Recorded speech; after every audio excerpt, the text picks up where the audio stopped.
everybody, and welcome to Sunday's edition of Total Football Talk. I'm Anthony. And I'm Eric. And by the time this game is posted, the games have already been played. Sorry, guys, we got on this a little bit late.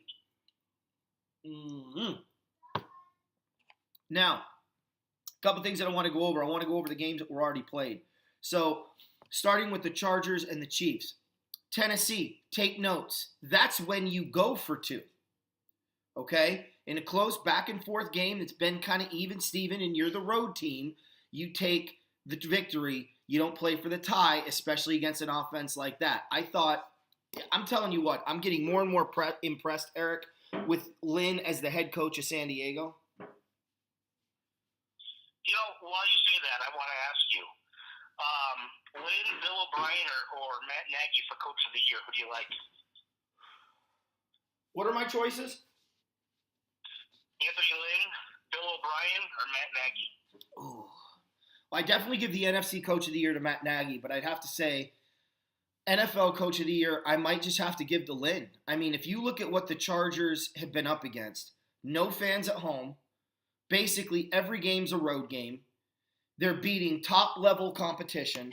They've been doing it under the radar, ridiculously so. They shouldn't be under the radar. And their future in LA is in doubt. Their under-the-radar moment passed when they came back and beat Pittsburgh. Well, they've still been under the radar. I mean, even for this game, a lot of people were saying if the Chargers win, nobody was really giving them much of a chance.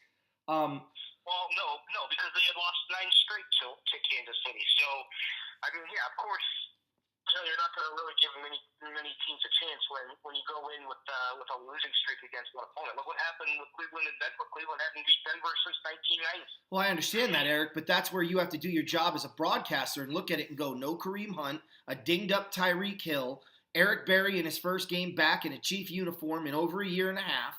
I mean, yeah, I'm going to pick the Chargers. That's why I picked the Chargers.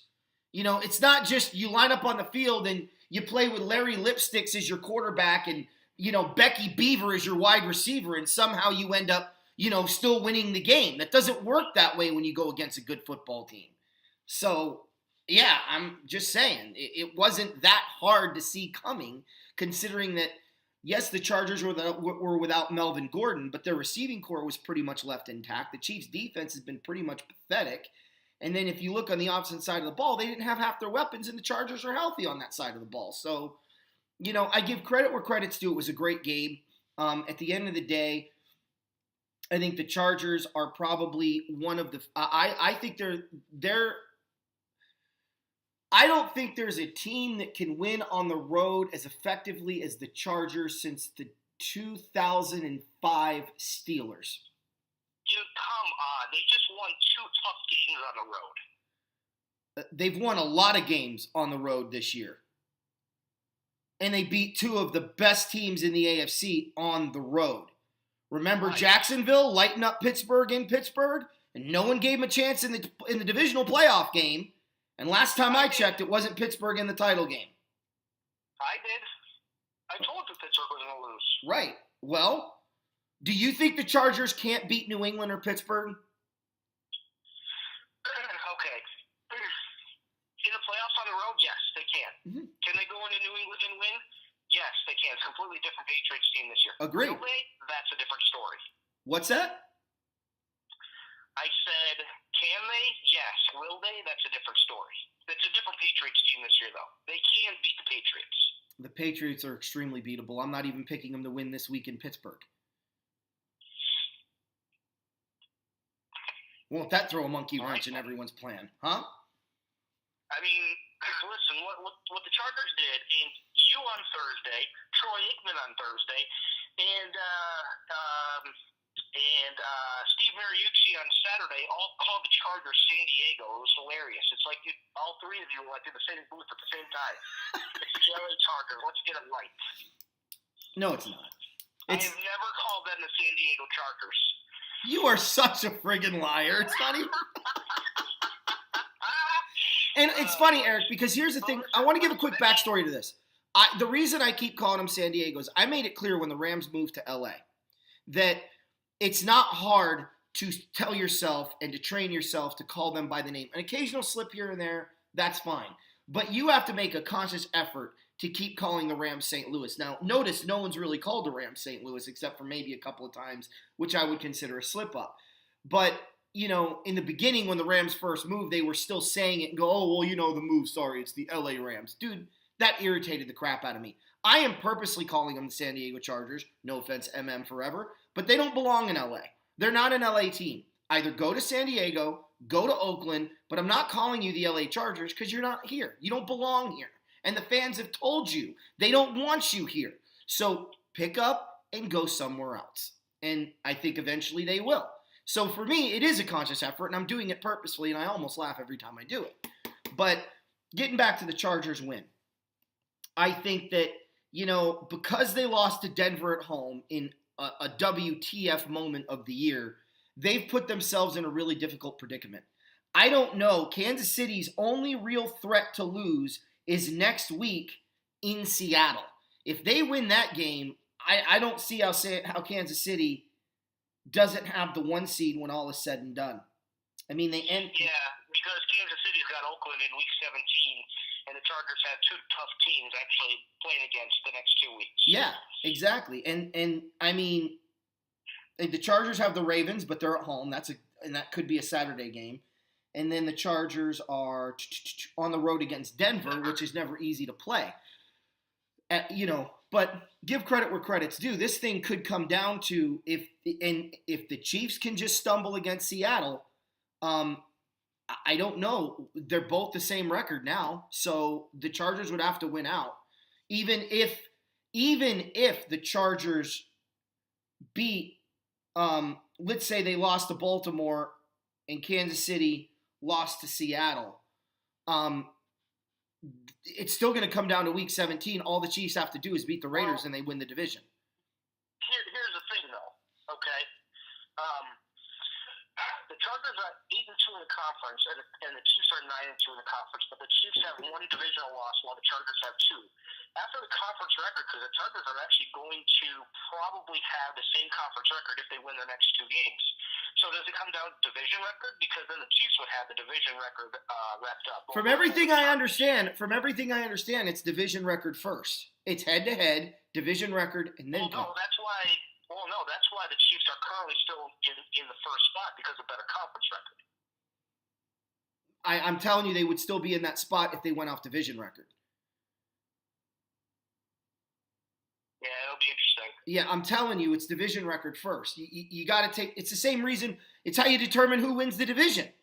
That's like saying, okay, so let me get this straight. So what you're saying is, if the Chargers win out, okay, and the Chiefs win out, or let's say that the Chiefs lose, they end up with the same conference record, but the Chiefs have a better division record, or because that's it, well, it's an impossible scenario because the only AFC team left that the Chiefs play is Oakland.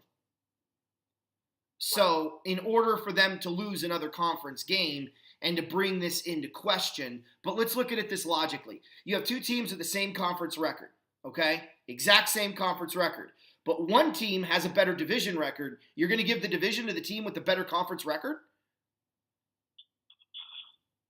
So if the Chargers ended up with 1 more win in the conference, but 1 more loss in the division, you're not going to award the division to the team with the worst division record if their head-to-head was split.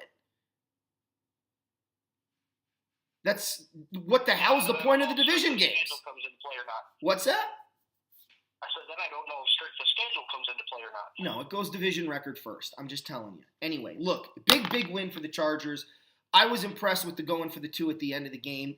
According to Phillip Rivers, they ran the same play twice, just out of a stacked formation the second time, and that's what got the 2 point. You know, big win for the Chargers and for Kansas City. Next week's not going to be easy either. I'm predicting right now that that's probably going to be locked in as the Sunday night game. I don't see them flexing that one out. And Seattle can clinch a playoff spot with a win, and that's exactly what they're going to do. They're going to clinch a playoff spot. I think they're going to get the win, and I think the Chargers are actually going to end up as the 1 seed, and I can't believe I'm saying that. But with no Kareem Hunt, with a banged-up Tyreek Hill, now granted he has 10 days to get better, and that's still a possibility. It's not that Kansas City can't win in Seattle. Personally, I would love for Kansas City to go in and beat Seattle. But we'll see how Seattle does this week against San Francisco. Because if they lay an egg against San Francisco, people are going to be yelling trap game. But if you're a good football team, you don't lose trap games to that bad of a football team. Seattle can't be. Seattle cannot afford to look ahead. No, they can't. They can't. Okay, the other game, the Chargers and Broncos, that one, 17-16. I'm kicking myself that I didn't record it, but I didn't record it. I didn't even get a chance to watch it. Browns and Broncos? What'd I say? You said Chargers and Broncos. No, I'm sorry, Browns and Broncos. I'm kicking myself that I didn't record it. I wanted to see it, but I was too busy watching Maine get obliterated by Eastern Washington, 50-19. Yeah, what a week for you, starting on Sunday through Saturday, huh? I know, right? Seriously, I'm glad this is a new week on Sunday. But, the Browns, Eric, your scenario is now in play. The Browns' remaining 2 games are not that difficult. You've got Cincinnati in Cleveland, and the Bengals are a dumpster fire, and then they wrap up the season at Baltimore. And the way they play football, look, I'm not sold on Jackson yet. I haven't seen anything from Jackson to make me believe that this guy's capable of winning every single game. I don't even know that, to be honest with you, I don't think Baltimore's beaten San Diego. So that means what? If they beat Tampa Bay but they lose to San Diego and then lose to Cleveland and the Browns win out, are the Browns in? That all depends on Pittsburgh. Okay, so Pittsburgh wins out. Pittsburgh would have to lose their next 3 games. So if Pittsburgh wins out, no dice. Basically, Pittsburgh really just needs to win 2 more games. Well, right, but isn't the final wild card spot then? Oh, you're talking for the division, though. That would be for the division. Yeah, it's for the division. Okay, gotcha. In order for the Browns to sneak up into a wild card, they need a lot of help. They need Indy to lose. They need Tennessee to lose. They need Baltimore to lose. Yeah, it's going to be crazy to watch that unfold. Look, big win. I'm glad to see the Browns. I'd love to see the Browns win out, give themselves a nice long winning streak, and make it really difficult to not hire Greg Williams as the head coach next year. Which I don't know how at this point you don't.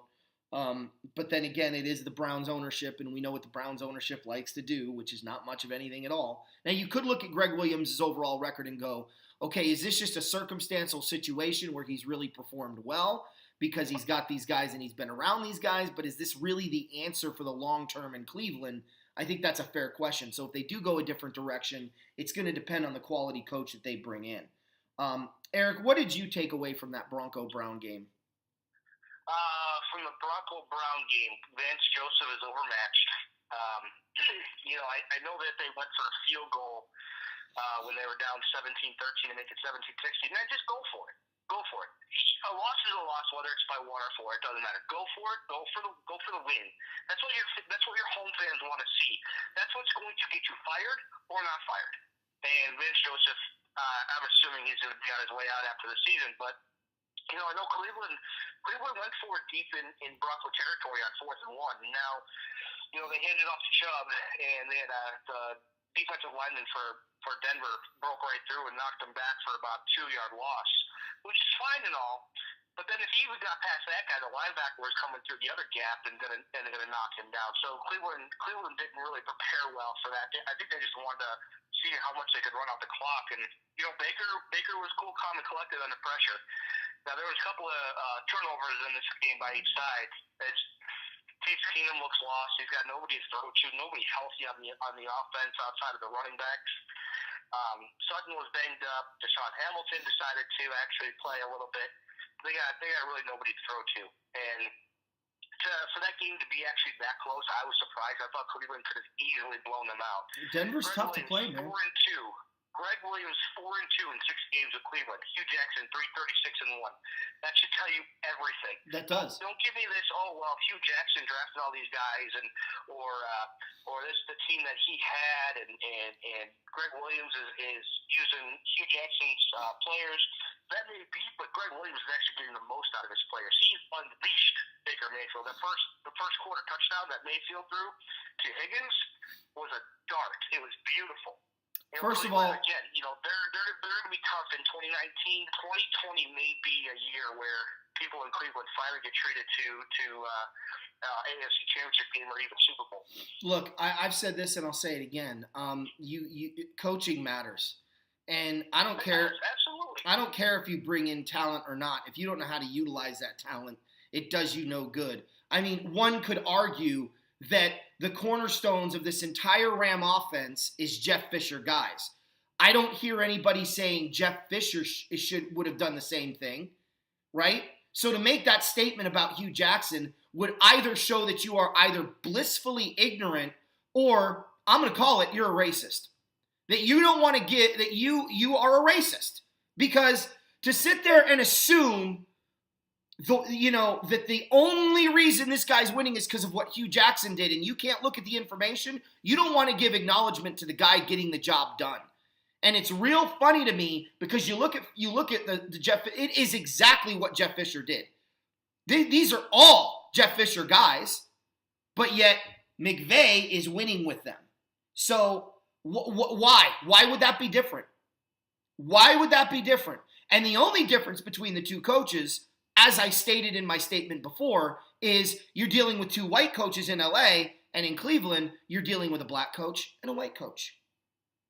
So yeah, I'll call it. Somebody can be pissed off and unsubscribe, and somebody can sit there and go, oh, you're crazy, Anthony. But it's either you're blissfully ignorant or you're racist. There's no other way around it. And you know me, I'll shoot straight from the hip. I don't care what people think. If you don't like the truth, then I'm sorry that your parents didn't teach you how to grow up and become an adult. But to assume otherwise, to me, would be negligence on my part. But what I actually think it is, I think it's blissful ignorance.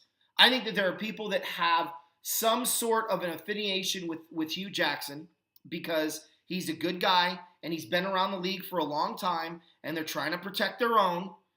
Jeff Fisher had been around for a long, long time. He had burned some bridges, pissed off a lot of people, especially with the way he handled Vince Young, that I think people kind of wanted him to hang on a noose.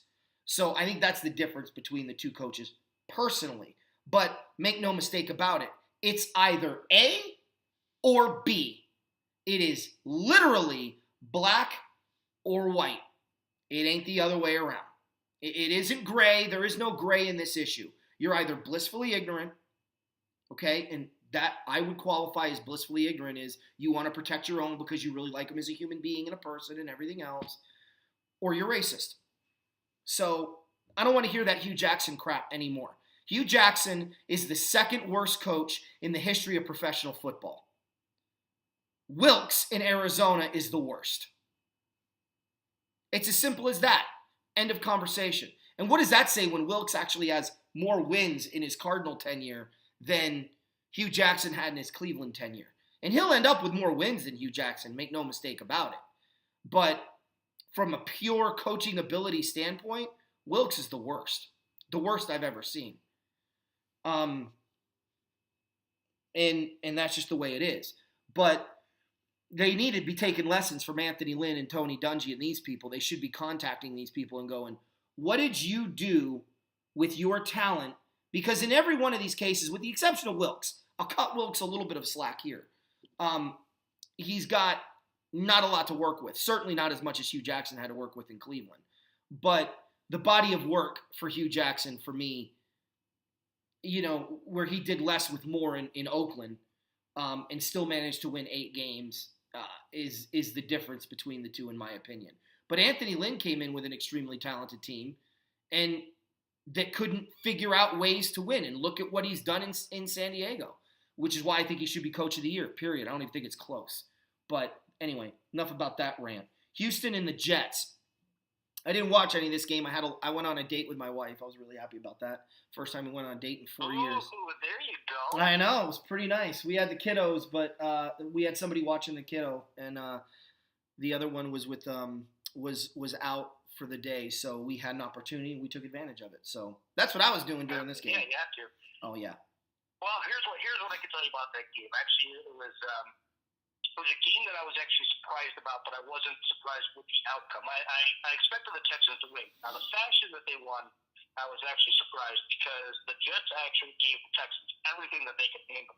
They're a tough team, man. Bowles is doing a great job in New York. Yeah, Bowles is doing a good job. Do I think he should get consideration for coming back next year? Absolutely. Do I think he will? No. Oh, it'd be a shame. I'll tell you what, that wouldn't be a bad hire for anybody. No, especially, well, maybe more so a defensive coordinator. No, I'd hire him as a head coach. But, well, we'll see. But yeah, like Houston, they lost Lamar Miller early, so they kind of just didn't go to their ground game, and it took a while for Deshaun Watson to get on track. But man, he found DeAndre Hopkins for 2 nice touchdowns. And I'll tell you, even though my Bears are my favorite team, and I love Khalil Mack because the Raiders just basically gave him to us. Okay, so we gave up the farm for him, but we still got him. But DeAndre Hopkins is becoming one of my favorite players, and he's such a talented wide receiver. He went up, adjusted himself for the first touchdown. The second touchdown was just a miraculous catch. They said he could barely even run because he had tweaked his ankle, and that guy just guts it out. He doesn't care. He doesn't care where the ball's thrown. I mean, he's going to catch it. He doesn't care who's throwing the ball to him. I'm sure he does, but he still puts up good numbers year in and year out. He's a modern day Steve Largent. He is. He is, and he was the only answer that the Jets couldn't do anything about. 10 catches, 170 yards, 2 touchdowns. I mean, goodness gracious, what a game for DeAndre Hopkins. Watson looked shaky a little early, and the Jets defense was actually coming up with big stops after big stops. It was just just too much of their defense on the field at one time, and Houston was able to take advantage. So they escaped with a win. The Jets had an opportunity at the end, but Darnold couldn't come through, and he looked really good at home. But he'll learn from it. He'll learn from it. It's not a bad loss for the Jets. It's just a loss is a loss. So. Yeah, no, absolutely. Look, could you imagine if the Jets did fire Bowles? I got 2 locations for you right now that would instantly make them a playoff team. No. Okay, he's a defensive-minded coach, right? Yep. Put him in Cincinnati. Clean that defense up. Or here's one. Have Todd Bowles be your head coach in Jacksonville with that defense. Scary, isn't it? It is. I think the Bengals are going to do the dumb thing and just let Marvin walk and hire Hugh. I really do. And hire who? Hire Hugh. There's no way. If the Bengals do that, it would be a Bengals-like move. It would be the dumbest decision in the history of professional football. Dumber than moving the extra point back. Although I don't think that was the dumbest move in the history of professional football. I'm telling you, that would be the dumbest move in organizational history in any profession. So let's hope they don't make that decision. If anything, go with Blazer, but don't go with Hugh. All right. You're probably right, though. I mean, they do like to recycle dog crap. That's their motto of the day. All right. Let's jump into the games today. Green Bay at Chicago. It's a morning game, so we'll cover that one first, and then we'll hit the Ram game, which is the nightcap. Not a lot, really, I think, analytically needs to be said here. The Bears are not going to lose this game. I think they're going to win this game 24-10, maybe 27-13. I think they're going to be all over Rodgers. I don't think the running game is going to be particularly effective. And if they do get off to a 60, and I think it's fitting that they win by 17. That's why I said 24-7, maybe 24-10, 27-13. But this is not going to be a repeat of Week 1. You're in Chicago. It's in the morning. It's going to be cold. Not that affects the Packers too much, but they're better on defense than the Packers are on offense, and they're better on offense than the Packers are on defense. And when you put that together and the Bears need the win, this is it. Aaron Rodgers is going down, and he's going down hard for the count. Your head coach is Joe Philbin? Yeah, you're losing this one. I wouldn't be surprised, Eric, if it was 34-0. I really wouldn't. I'm being generous with my prediction right now. I think Mack is going to have 3 or 4 sacks in this game. I think he's going to have another strip sack. I think there's going to be a defensive touchdown or special teams touchdown, one or the other, at some point during this game. And I think that Mitch Trubisky is going to have a field day throwing the ball to Cohen and those outside wide receivers. And I think they're going to run Jordan Howard at the end of the game, and he'll probably end up with about 85 yards rushing and a touchdown. All right, then. So the Bears have lost 8 in a row at home to Green Bay. They lost 9 of their last 10 at home to Green Bay. Really quick, 2 things. Hold on. 2 things. It's interesting. The Chargers lost 9 in a row to the Chiefs. You said 9 out of 10 for Chicago. And the Browns had not beaten the Broncos in 8 straight games. And you just said that the Bears have lost 8 times in a row at home to Green Bay. Right. Is that interesting? Both of those statistics got broke for the Chargers. A little bit. And the Browns. The Bears haven't beat Green Bay since Thanksgiving night when it was Brett Favre night in Green Bay. They've lost 5 in a row. They've lost 9 of their last 10, and they've also lost 1, 2, 3, 4, 5, 6. They've lost 15 of their last 17 and 17 of their last 19 against Green Bay, which has resulted in Green Bay overtaking the series record 97, 94, and 6.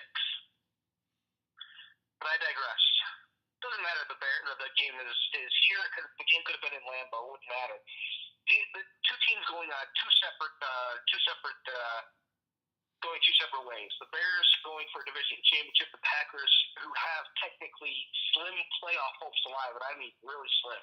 Like they need a lot of things to break their way, but it won't. Because the one thing that they need to do is have Minnesota lose, and I don't see that happening today. But Bears won a close game.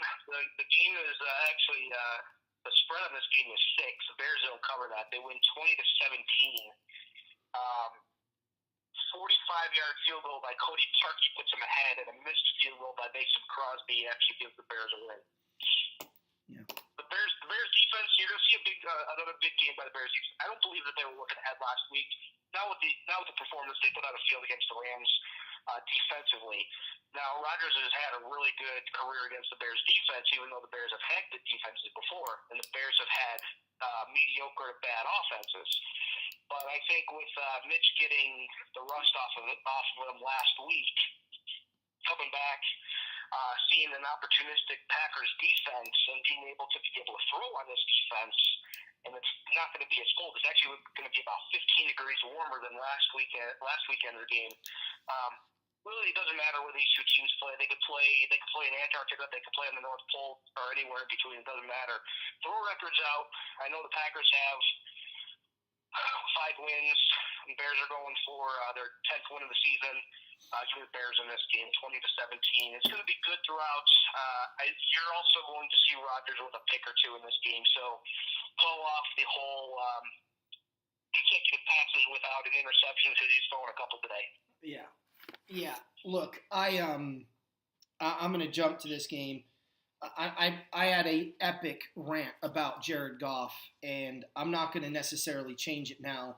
I'm not going to get into it again either because, to be honest with you, it's one of those things, it just is what it is. But it is so funny to me, the East Coast bias that exists. And it shouldn't surprise anyone, considering that ESPN is on the East Coast. It should surprise some people to know that the NFL Network is actually in LA, but yet there's still an East Coast bias. And I'm supposed to believe that the Eagles have a real chance to win this game against the Rams. Let me tell you something. Who said that? Oh, God, dude, it's been all over. If they're sitting there going, Nick Foles, let me rephrase it.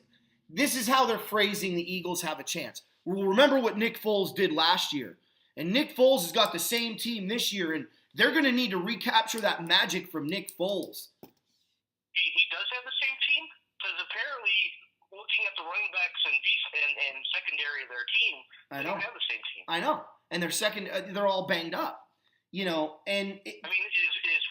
White playing in the secondary today?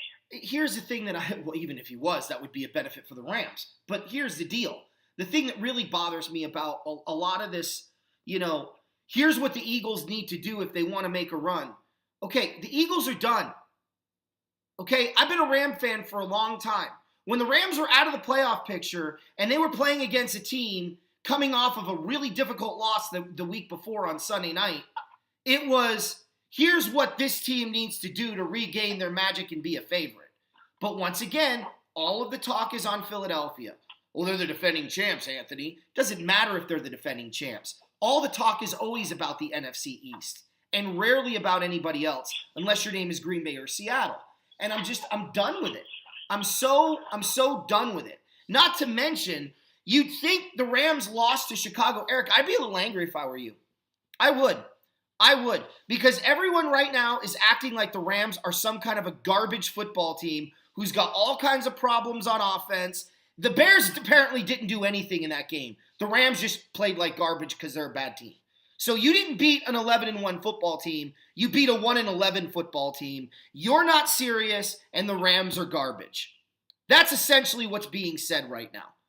Because all I'm hearing is, what's wrong with the Rams? What's wrong with the Rams? Guys, there's nothing wrong with the Rams. They went against a really good defense on the road who had the added benefit of knowing the count and being predictable. It's going to be a different situation when they're in LA. Not saying the Bears can't beat them, but it ain't going to be 15-6. So, it irritates me because when you look at what happened in that game, okay, yes, they didn't give the ball enough to Todd Gurley. And yes, there's criticism to go around of the Rams, to be sure. But what I'm irritated about is you look at the New Orleans Saints, okay? Their last two games, they've looked like garbage. If there's an offense, come on. 28 points against the Buccaneers defense, they're not exactly the 85 Bears, okay? They're not exactly the 2018 Chicago Bears. And yet they could only muster 28 points against the Buccaneers defense, right? They couldn't do anything against Dallas. There's a team the last 2 weeks that's legitimately struggling. The Rams have struggled the last 2 weeks. They put up a 30-burger on the Lions. And that was after having a rough first half coming off of a bye week. Which, sorry guys, bye weeks can be problematic. You rest, but you're rusty. And they didn't take the Lions seriously, and you could use the trap game mentality if you want for the Bear game. I don't personally prescribe to that medication, but you could. The reality of the situation is Philly doesn't have anybody in the secondary that can cover any of the Ram wide receivers. And I'm including Reynolds in this equation. They don't have anybody that can cover the Rams tight ends, and that's been another problem for the Rams head coach, Sean McVay, is his underutilization of the tight end, especially with Cooper Kupp being out. Tight end production should have gone up, but it hasn't. You can utilize a tight end who's a bigger body than Cooper Kupp to do the same kind of inside routes that you had Cooper Kupp doing, but they're not doing that, okay? They're not running the ball enough. All of those things are getting corrected today. I don't know if the Rams are necessarily going to go to the tight end, although I do have a feeling Goff is going to go to the tight end himself more to kind of get himself right. I think the Rams are going to put up 41 points against the Philadelphia Eagles. I don't think it's going to be close. I think it's going to be 41-10, 41-13. I think the Rams defense is getting better, and Nick Foles is not last year's quarterback. He is Nick Foles of old, and we know that from the way he played in the first two games of this season when the Eagles went 1-1. And the one game that they won, you're not really going to tell me that was, Nick Foles lighting up the Falcons and winning a game in an impressive fashion. So when I look at this, they have real problems in the secondary. They have problems on the D-line with some injuries right now and guys that are banged up. They may get some pressure on Goff. I think the Rams are going to run the rock a lot more. I think the defense is going to be all over Nick Foles. I think there's going to be several turnovers in this game. Don't give me a number, but I think the Rams will be at least +4 when the day is over. And I think special teams is going to rock it because the Eagles are weak there too. This is an absolute revenge game for the Rams. If they beat Philly last year, the Rams are in the divisional playoff round at 12-4 due to the tiebreak. And the Eagles are a wild card team, and they're playing home against Atlanta. So make no mistake about it, the Rams are looking at this, and they've had this circled for a long time. And now they're healthy. Anyway, that's my evaluation. Your go. Well, I think you just talked for both of us. I think Philly. What's your phrase? Philly doesn't have a snowball's chance in Hades. There you go. Yep. 38-14 Rams. It's not close. You're going to see Gurley run like a man possessed. Goff's gonna take last week and be like, hey, last week was a fluke. I'm going to throw all day on this Eagles defense. And you're going to see a game that gets out of hand midway through the second quarter. Sorry, Foles is not going to recreate the magic that he had last year. Getting the team to the Super Bowl and eventually winning the Super Bowl. He just doesn't have the talent. Corey Clement's out. Jay Ajayi is out. You're giving the ball to Josh Adams and Wendell Smallwood. You're throwing to Alshon Jeffrey, who not the same receiver as they had last year. I know last year he played majority of the second half of the season with a torn labrum in his shoulder. He just hasn't got back on track. Nelson Aguilar. He's good for one or two catches a game. That's pretty much it. The only guy the Rams really have to worry about just covers Zach Ertz, because nobody else, Foles isn't going to throw to anybody else. No. So take care of Ertz, and the Eagles will be lucky to actually score in double digits. But I think it's 38-14 Rams. I think a lot of that talk from last week is put to bed. And the Rams have their home cooking, and nothing like to see your home church. Yeah. Currently, and the Rams are gonna make sure that they put up enough points in this game to say, hey, New Orleans, we're breathing down your neck. Well, and I love what Deion Sanders said. Is Deion Sanders talked about, you just have one of those games every year. He talked about when he was on the Niners in '94, they played Philadelphia at home and the Eagles beat the bricks off them 40-8, which he's absolutely right. And then the 49ers didn't lose another game all year long. And the Ram-Bear game, that's what it was. It was just one of those games. Nothing the Rams could do was going to work, and everything the Bears are going to do is going to end up somehow benefiting them in the long run. And it was just one of those games. It wasn't 40-6, but it felt like it. So, now the Rams can just kind of get right and move down the rest of the stretch of the season. And oh, by the way, I don't know I think they played Philly did they? No, I think Dallas played Philly in '94, but they didn't get another shot at the Eagles, so we'll see if the Rams get another shot at Chicago. I want to jump to a couple of the games here now down the stretch. Let me ask you this really quick. Do you want another shot at us? I do. Yeah? I want it in the championship game because I honestly think these are the two best teams in football. And I think that should be the championship game.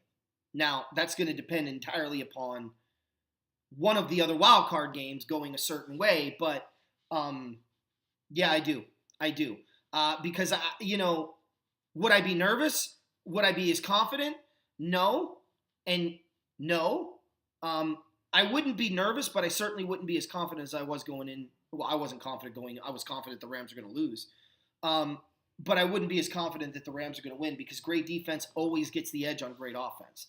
And that's been the case since the beginning of time, no matter what you do to the rules. So we'll see what happens. Detroit at Buffalo. Man, not much to say here. I think Josh Allen's going to have another big day. I think the Detroit Lions are going to struggle in the cold. I do think that's a dome team that's vulnerable to cold weather. I think that the Bills are playing really good football, and this is a game that they should and probably will win. I'm going to go with the Bills in this one, 21-14. I think it's going to be a tight game most of the way, but at the end of the day, I think it's going to be too much Josh Allen. Yeah, I completely agree. I actually think it's going to be a little bit more low scoring. I think it's going to be the same score as the Browns-Broncos. I'm taking the Bills 17-16. Josh Allen, leading passer, leading rusher, and for some reason Stanford just looks disinterested. Yeah. And the Bills have a decent pass defense, and if they can keep the Lions from getting any type of big plays, it's going to be a long day for Detroit. No Kerryon Johnson. They can take out Galladay easily, and once you take out Stafford's best weapon or first look, I mean he really struggles after that. Yeah. Tampa Bay at Baltimore. Look, Jackson can run all day long. The Ravens defense is going to get 7 or 8 picks from Winston and Fitzpatrick combined. Yes, I'm calling it. Fitzpatrick makes an appearance in this game. I think the Ravens win this one 31-27, and I think it's 31-10 before they bring in Fitzpatrick. I think Fitzpatrick scores a couple touchdowns and make it close, it's about 17 points. Look for an onside at the end of this game, getting recovered by Baltimore, and the Ravens able to run out the clock. That's the way I see this game going down. It's going to be a lot like the Bengal game a few weeks back between Tampa Bay and Cincinnati. There's no way Winston carves up this defense, to be sure. So there's my prediction: 31-27 Ravens. You actually have a close game. I actually don't think it's going to be close at all. I think you're going to see a lot of ball control by Baltimore. And I know Kansas City, they might have had a little bit taken out of that game, and it might be like 7-7 after the first quarter. But I like the Ravens in this game, 27-13. I just think that they second quarter and on, they just take off. And like I said, a lot of ball control for Lamar Jackson with a lot of running yards. I wouldn't be surprised if he gets over 100, but then I also wouldn't be surprised if they had 200-yard rushers with both Lamar Jackson and Gus Edwards. You can throw on Tampa as well, so look for a couple of big plays to Crabtree. Baltimore's just going to unleash their defense. They're at home. They know they need to get this win. They're going to make this where it's not even close. That Tampa Bay can't even make it close. So yeah, I like Winston throwing at least 3 picks in this game. Nowhere for Peyton Barber to run, and maybe they get a long touchdown. If they get 2 touchdowns to Cameron Brate, they miss an extra point. That's where you get 27-13. Well, listen, if they leave Winston in for the whole game, I agree with you. It's going to be a blowout. My score changes dramatically because I do believe they're going to bring Fitzpatrick in when it's 31-10. But we'll see how that all unfolds. Atlanta at home against Arizona. Not much to really say here. The Cardinals are a pathetic football team. You can throw on Atlanta, except the Cardinals don't know how to throw the football. They can't get the ball to Larry Fitzgerald when he needs 1 reception to break the all-time record for most receptions with one team until the third quarter of a football game that's out of hand. Atlanta can throw the ball in that Cardinal defense. Peterson's going to be covering Julio Jones, which means Calvin Ridley's probably going to have, 185 yards and 3 touchdowns. I think Atlanta wins this one big. I'm going to say 48-13 Falcons. Wow. Actually, I'm hoping the Cardinals' pass defense actually shows up because it's actually better than their run defense. I think it's going to be a different. Yeah, Matt Ryan's going to get his. He's going to get his looks and he's going to get his throws into Julio Jones and Hooper. But yeah, I like.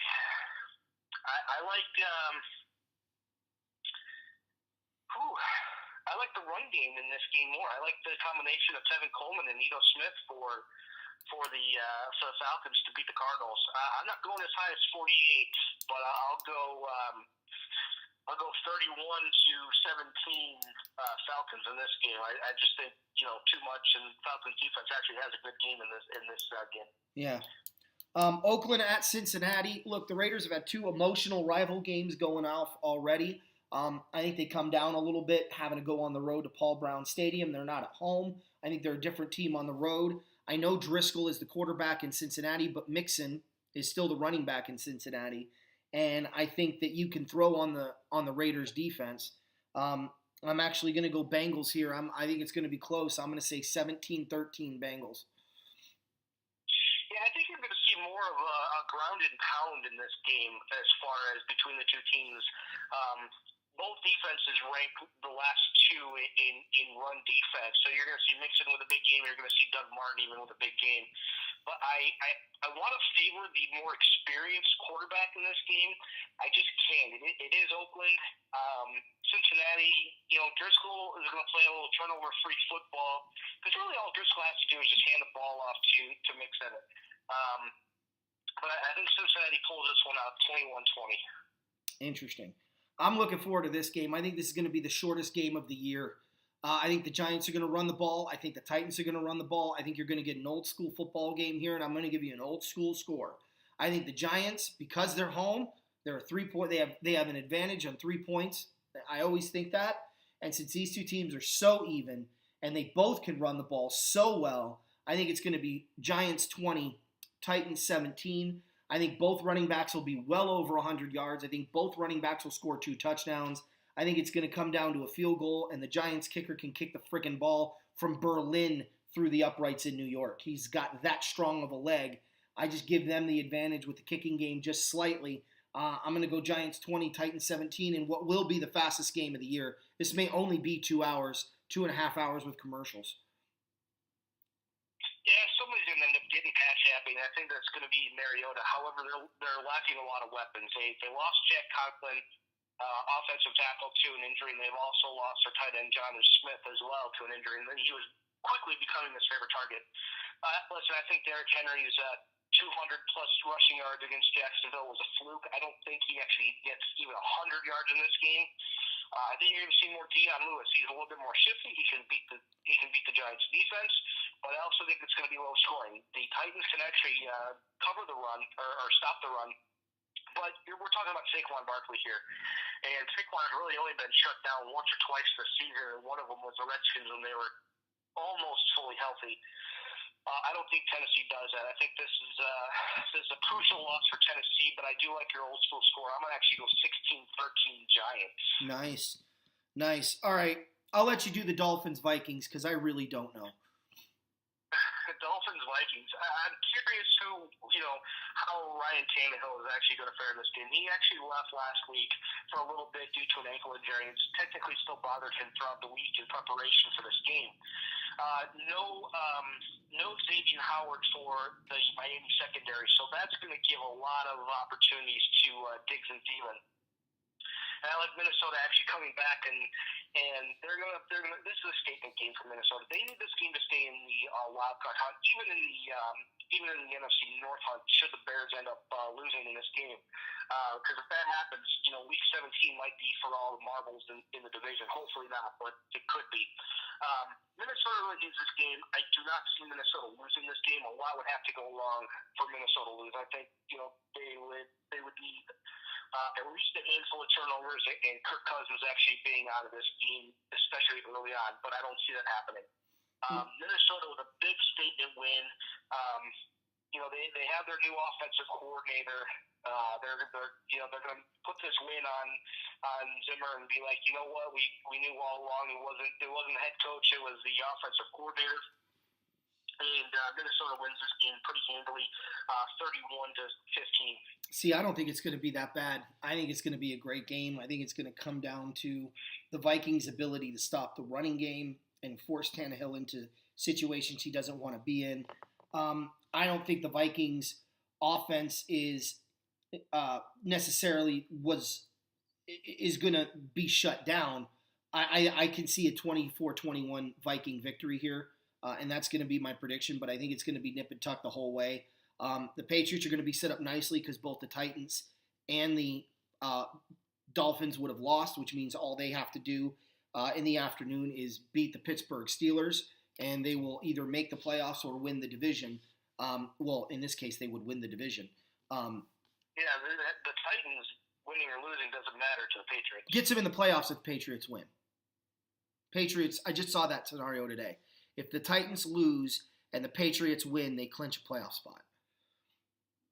Not necessarily the division, because if the Dolphins win and the Patriots win, the Patriots aren't necessarily in the playoffs unless the Titans lose. Okay. I don't know why. I'm not doing the breakdown. That's just what I saw this morning. But it's not going to matter. They're going to be set up nicely for this afternoon. Washington at Jacksonville. Eric, go ahead.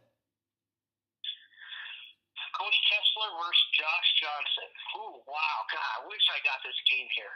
6-3 Jacksonville. What defense play? Oh, my God, dude, your score. I was going to say 12-3 Jaguars.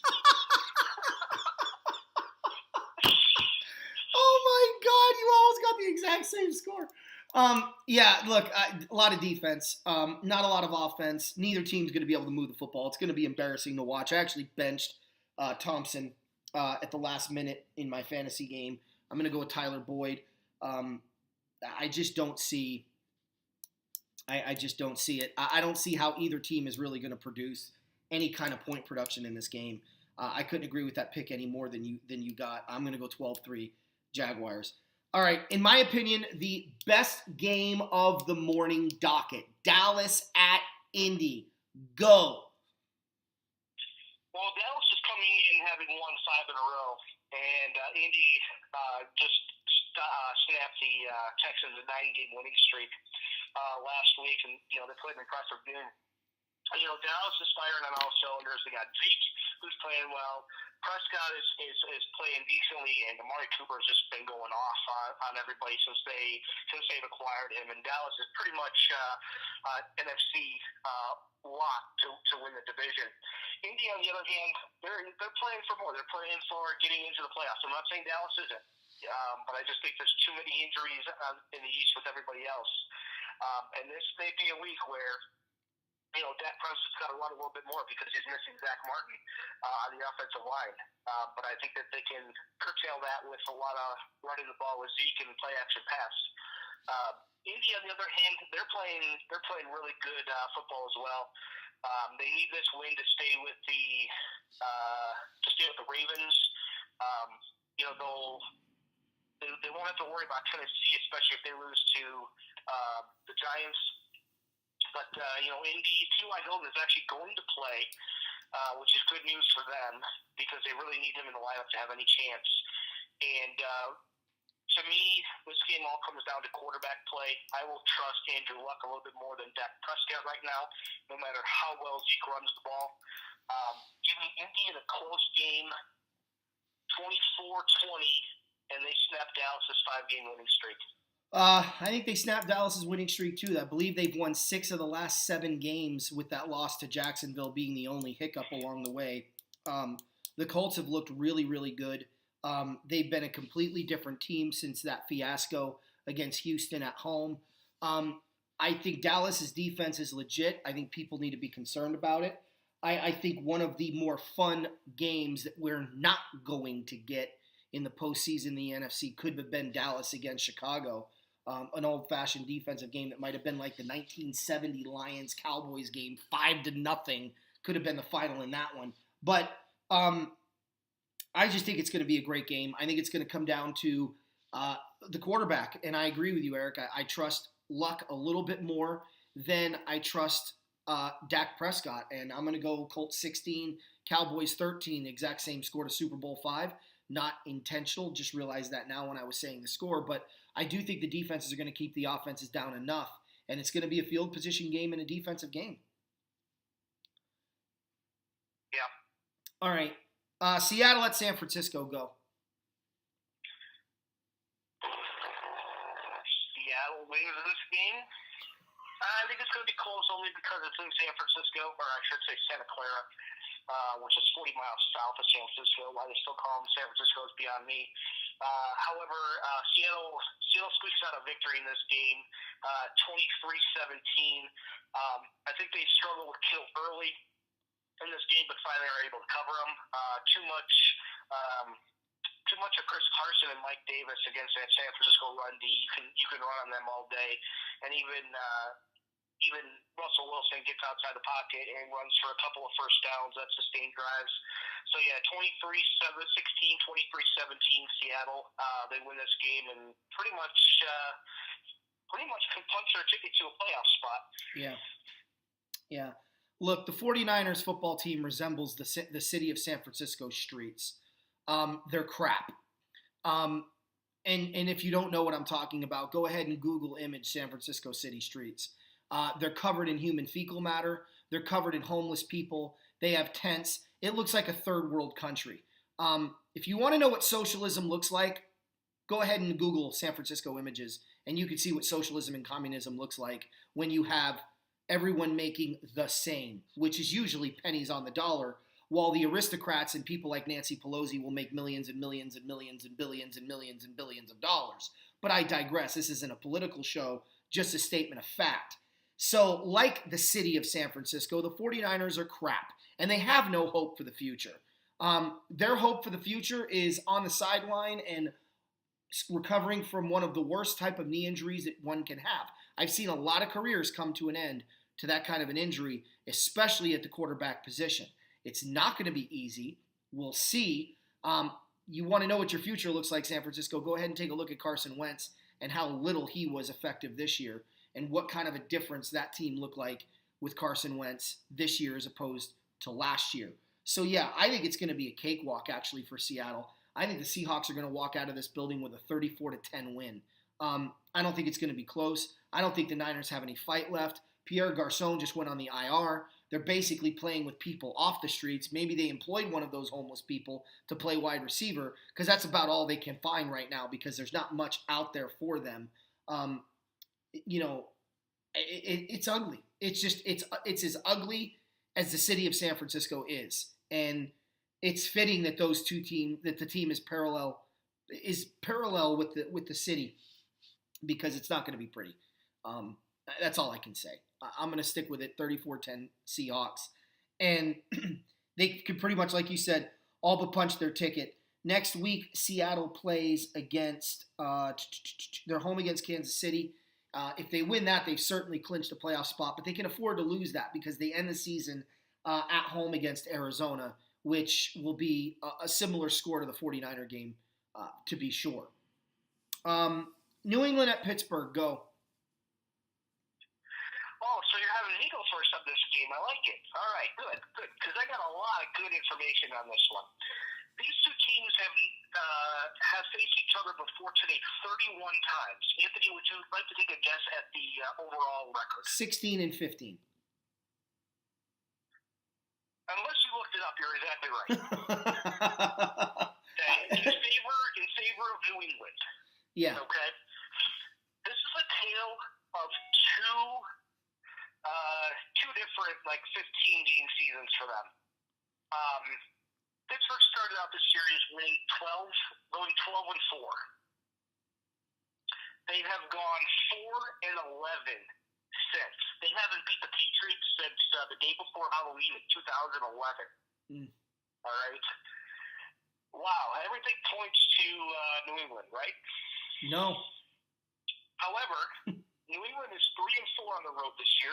They need a win to take back the number 2 seed over Houston. They lose. New England's not going to get that first round bye that they're so accustomed to. They also need one more win for 10 years in a row, getting to 10 wins. They're 9-4 right now. Mm-hmm. So this game is tough. Pittsburgh, on the other hand, they lost 3 in a row to the AFC West. And they were 0-4 against the AFC West this year, too. Man, losing to Oakland really hurt. Ben Roethlisberger was playing with cracked ribs. It's actually been reported that he did have cracked ribs. That's why he didn't go back into the game right away. But because Dobbs was ineffective, that's why he went back in. They almost pulled off getting that game to overtime, but the turf monster, the grass monster, got Boswell. And they actually brought in kickers to work with Boswell or compete against Boswell during the week. They ended up sticking with him because of the contract extension that he signed in the off season. Okay, fine, great. That's all great. No James Conner. His ankle isn't back to where they want it to be, so it's going to be Jalen Samuels, which actually poses problems for the New England Patriots because they struggle against pass-catching running backs. And they have a healthy Juju Smith-Schuster, a healthy Antonio Brown. They got two tight ends who can catch the ball and run, Jesse James and Lance McDonald. Now, Stephon Gilmore is actually going to shut down one of those wide receivers. I think Brown can burn him, but I think he sticks on Smith-Schuster a little bit more. On the other side of the ball, Pittsburgh's defense isn't what it used to be. Okay, we all know that. I've been saying that for a year, ever since the injury to their linebacker last year at Cincinnati. All right? You can run on the Steelers, you can pass on the Steelers. And Tom Brady is really good at picking apart the Steelers. He loves playing in Pittsburgh. I mean, he's won the last 2 games in Pittsburgh. 27-24 last year on a crap no catch call that should have been a catch, but we're not going to go through that because we still don't know what a catch is. Mm-hmm. And they won it back in 2016 in Pittsburgh, 27-16. He's got a healthy Gronk. He's got 3 running backs who he can utilize, and James White's pass-catching back, Sony Michel, and Rex Burkhead, who can get the yards on the ground. Gronk, Gordon, Hogan, Edelman, and pretty much Santa Claus, too, if he wants. But New England is 3-4 on the road. This is going to be a high-scoring game. Pittsburgh wins this game 41-38. Chris Boswell hits all of his extra points and field goals. There you have it. Yeah, I don't know why Boswell's on the chopping block. He slipped. He's human. I'm sorry, that field is crap, and he slipped. It happens. Right, and you know what? Here's what I bring it back to. If Mason Crosby can miss four or five field goals and an extra point in a game on turf in a dome, okay, and the Packers still don't cut him, then Cody Parkey banging 2 field goals, 2 extra points off the upright, and Boswell missing however much he's missed, and Badgley missing everything that he's missed. I'm sorry. If Crosby doesn't get cut, or Mason Crosby doesn't get cut, then you can't really cut anybody else. Yeah. Well, looking at this game for me, the Patriots cannot throw the ball deep. They've been struggling with this all year long. I bring it up every time I talk about New England. And they live on the intermediate route. The Steelers like to play a lot of cover 2 shell, which is designed to cover those intermediate routes. It does leave open the screen passes to Edelman. It does leave open Gronk a little bit in the seam, depending on where the safety's playing. So I agree with you. I think that the Patriots are going to be able to move the ball and score. But I think the Steelers can put pressure on this quarterback. And I think that the Steelers have more weapons. Now, if there's ever a game that they're missing Le'Veon Bell, this is the one. And as a Steeler fan, if you want to know what Le'Veon brought to the table, you would have cleared the clocks of the New England Patriots in this game if he was healthy. But he's not, or not healthy, but if he was there. But he's not there. So now you got to deal with what you have at stake. I think this is actually not going to be as high scoring because of the injuries and because of the players. But I am going to stick with a relatively high scoring game. I think the Steelers win this game 31-28. I think there's a turnover at the end of the game that Tom Brady throws, trying to go deep. It might be a 25-yard pass that he throws over the top that somebody picks off, in that shell defense and ends up being able to run out the clock at the end of the game and win it that way. I can see the comeback ending that way. So, yeah, I'm going to go ahead and say Steelers win this one in a close one as well. I like your 3-point score, and I agree. I think he kicks all his extra points and his field goal. I think the Steelers win at 31-28. And I think the Patriots drop to 9-5, but don't worry, they'll end up 11-5 because they play the Typewriter Institute of the Blind and Dumb next week, and then the following week they play Little Sisters of the Poor. So, gotta love the AFC East when they don't do anything to make themselves better. So, need not worry about them getting to their 10th win. Monday night, New Orleans at Carolina. Go. All right. Well, one team is vying for a first-round bye and possibly home field throughout the playoffs, while the other one is in such a free fall that you're wondering what the heck's going on. Well, we already know what's going on. Cam Newton's hurt. It's already come out. His shoulder's bothering him. It looks like he's not putting the football down the field. That's the exact quote that I've heard throughout the week. The biggest weapon the Panthers have is Christian McCaffrey. If the Panthers were completely healthy, and that means Newton, and that means Greg Olsen, this would be a closer game. This would be a very entertaining game to watch. I think the Panthers actually get blown out. I think the Saints come back and they're like, you know what? We've struggled the last couple of weeks, especially against Dallas, then against Tampa Bay. So we need to put one full game together, and let's do that right now on the road in Carolina and show them who's boss.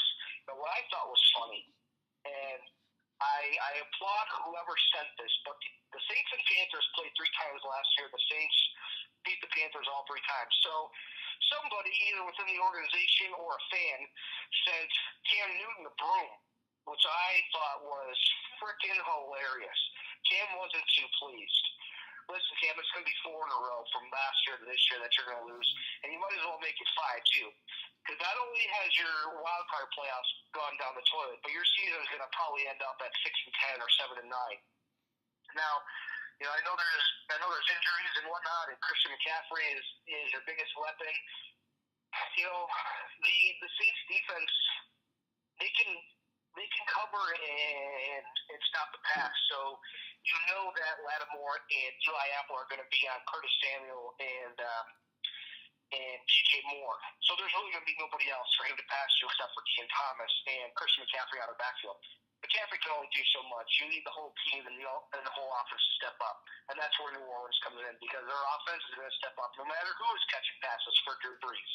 But you're going to see a big team out of Michael Thomas and a big team out of Alvin Kamara. And then when you need that one extra yard to ground and pound, you just throw in Ingram, and he's going to get, not just the 1 yard, but he's going to get 2 or 3 yards for you. Okay. New Orleans wins this game big. It's going to be 35-17. Well, I'll tell you what I do know. I do know 2 things. I do know that division rivals, you don't blow out when they are competent. You blow them out when they're incompetent. I also know that the Panthers are not the 1986 Jets. They're a team that ended up losing every game down the stretch and ended up making the playoffs. Carolina's free-falling, that's to be sure. But the Saints have done nothing to prove to me that this is a football team that is capable of blowing anybody out who's competent. They didn't blow out the Rams. They lost to Dallas. They couldn't handle Tampa Bay in Tampa Bay, and now they're going to an infinitely better defense in Carolina on Monday night. Now, I said that these next 4 or 5 games, and I did not include Tampa Bay in that equation. I looked at Dallas, the 2 games against Carolina and Pittsburgh, is, in their 4 of their 5 final games of the year, as this will tell us everything we need to know about New Orleans. Well, here's what I know about New Orleans. Their offense isn't as good as people said it was. Their defense is as suspect as ever against competent play, certainly against the run. And that their quarterback, Drew Brees, is playing like he is 38 years old. This does not look good for New Orleans. It really doesn't. Carolina poses a similar defense as the Dallas Cowboys. If they're not injured on that side of the ball as much. And I'll tell you something else I don't like. I don't like sending the broom to Cam Newton. You send the broom to Cam Newton after week 17 when you beat him 5 in a row and you don't have to worry about it until next year. You send him a broom the week before you're due to see him. Look for Cam. No, it was sent after the playoff last year. Oh, okay. All right. Well, that is funny. That is funny. Reports out of Carolina was that Cam Newton pouted after he got it. Oh, I'm sure he did. He's a pouter. Well, I would say that would motivate Cam Newton, but if it was a year ago, he's probably, if not forgotten, he's kind of like, okay, these are the guys that sent me the broom.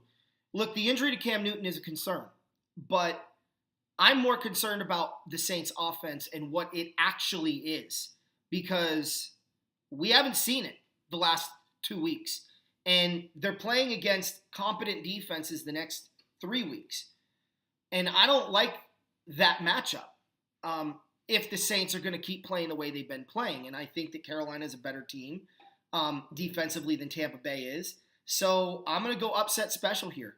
I disagree with you, Eric. I think Carolina wins this game. And I think Carolina wins this game in a close one. I think it's going to be 27-21 Panthers. And I think that the Saints are going to drop to 11-3. And they've got a real problem next week against Pittsburgh. Because forget the 1 seed. They may end up losing the 2 seed to the Chicago Bears, who I think are going to win out. So this is a big game for Carolina. It's a big game for New Orleans. And I think with a victory, Carolina stays alive for at least another week. Look, I don't think they're going to go into New Orleans and beat the Saints week 17. And that's going to be what eliminates them from the playoffs. But I like their chances at home, especially on a Monday night. So, yeah, I'm going to go Carolina 27-21. A little bit different there, where we agreed other places. I'm Anthony. And I am Eric, and I have breaking news. Something that you're not going to be too fond of, because you're not a fan of a certain quarterback in a certain city. But reports out of Baltimore is that the Ravens are going to move on from Joe Flacco after the season. He's got an $18.5 million base salary in 19, and a release would cost the Ravens $16 million in dead money. That's a lot, especially even though the salary cap is going to jump about $10 million more next year. They've already linked him to the Redskins with Alex Smith's career in doubt, only because he's 35 and he just got released from the hospital. So he had some complications after the surgery Alex Smith did with infections. So hopefully things work out for Alex Smith. But curious, Think of any other spots you could use a quarterback like Joe Flacco? Oh my God, everyone. But let me tell you something. I hate the Ravens. I like the Browns, so I hate the Ravens. So for me, this is like the best news on two fronts. The Ravens just got worse by releasing him, and they're going to go ahead and put their future on Jackson. Good luck. And the Redskins just got better because Joe Flacco might be coming to town. This is a win-win for me. Why would I not love this news? Are you kidding me? Anyone could benefit from him. Well, listen, the AFC North is going to have a change in the guard as early as next year. Yeah. So, I mean, Ben's 36, so he's not getting any younger. The Ravens are going to eventually have to go to full rebuild mode. If they miss the playoffs, John Harbaugh's gone. Let me ask you this: if that happens with John Harbaugh being gone, Harbaugh and Flacco to the Redskins. Do the Browns look at him, or do they got to give Greg Williams that shot? I think Harbaugh and Flacco go to the Redskins. I think he can go there as a package deal. It would be smart of the Redskins because they're going to fire Gruden at the end of the year to hire Harbaugh. Right. He's been in the area. He knows the area. And he knows the quarterback better than anyone and can get the most out of Flacco. And with the team that they already have, then you focus your attention on depth on the offensive line and maybe move on from Trent Williams and get some draft picks for him and try to find a competent O-lineman in the free agency who can stay healthy and allow Harbaugh to focus on that defense. I think Harbaugh's landing spot's Washington. Do I think the Browns... The only other place that I can think of possibly for Harbaugh and or Flacco would be Tampa. Yeah. Yes, maybe. I don't know. Why Tampa? Well, because I think Cotter's fired. I don't think that they're married to Winston. They have a young wide receiver that Flacco hasn't had in forever. Because I think Jacksonville's a better fit. They've already got the defense in play. Harbaugh knows how to coach that. You bring Flacco in, he's already better than anything they have. Any of the Florida teams. Yeah. I just think Jacksonville's better because of their defense, but I digress. It'll be interesting to see where Flacco goes next year. I know the Ravens are going to try to trade him, but I don't know how any team is going to want to give up any picks or anything for that much money when they could get him at a lower salary if they just release him. Yeah, well, they may have to do that. We'll see. All right. Well, Go Rams. Go Bears. Horns up. Bear down. And I'm going to say Aaron Donald for MVP. But I actually think it might be going to – I still think it's going to go to – well, we'll talk about that next week.